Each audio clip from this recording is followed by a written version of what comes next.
Assalamualaikum warahmatullahi wabarakatuh. Nama saya Marita Askanda Bilkis. Di sini saya akan mempresentasikan mata kuliah Sistem Manajemen Informasi, materi pengambilan keputusan manajemen. Sebelum video ini mulai, jangan lupa di like ya videonya. Terima kasih.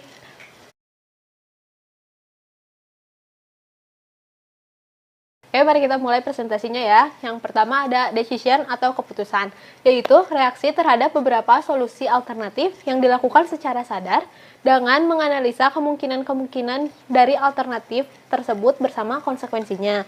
Selanjutnya, ada proses pengambilan keputusan, dibagi menjadi 4 bagian. Yang pertama ada kecerdasan, yaitu menemukan, mengidentifikasi, dan memahami masalah yang terjadi pada organisasi. Yang kedua ada rancangan, yaitu identifikasi dan pencarian solusi masalah. Yang ketiga ada pilihan, yaitu memilih alternatif solusi yang ada. Dan yang terakhir yaitu implementasi, adalah membuat alternatif yang dipilih dapat bekerja dan tetap mengawasi seberapa baik kerja solusi tersebut. Selanjutnya ada klasifikasi keputusan. Klasifikasi keputusan dibagi menjadi 3 macam. Yang pertama ada terstruktur, yaitu keputusan yang berulang dan rutin, melibatkan prosedur yang jelas dalam menanganinya. Yang kedua ada tidak terstruktur.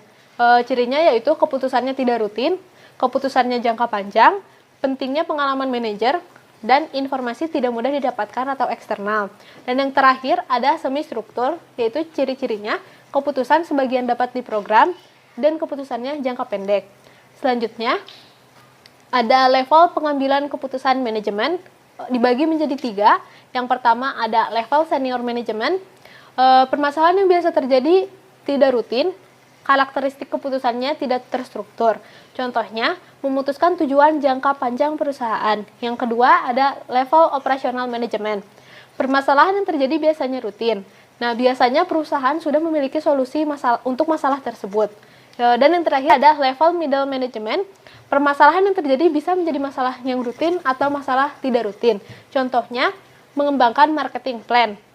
Selanjutnya, ada peran manajer dalam mengambil keputusan. Itu ada 3 peran. Yang pertama ada peran interpersonal, yaitu manajer sebagai figur utama, bertindak sebagai pemimpin, bertindak sebagai penghubung, dan memberi penghargaan kepada karyawan. Yang kedua, ada peran informasi.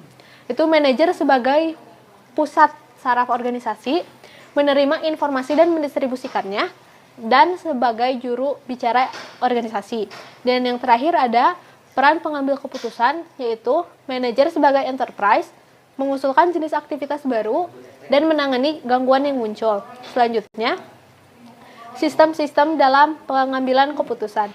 Sistem-sistem ini dibagi menjadi 4 macam. Yang pertama ada Decision Support System atau DSS, yaitu dibuat untuk mendukung perencanaan dan stakeholder dalam pengambilan keputusan.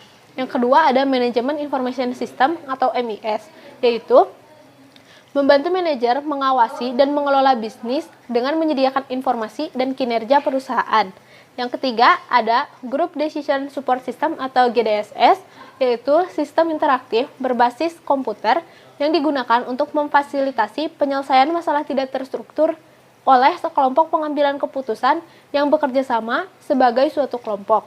Dan yang terakhir ada Executive Support System atau ISS, yaitu membantu manajer dalam menangani masalah tidak terstruktur dan semi struktur dengan berfokus kepada kebutuhan informasi pihak manajemen senior dengan menggabungkan data dari sumber internal dan eksternal. Sekian presentasi dari saya. Mohon maaf apabila ada kesalahan. Wassalamualaikum warahmatullahi wabarakatuh.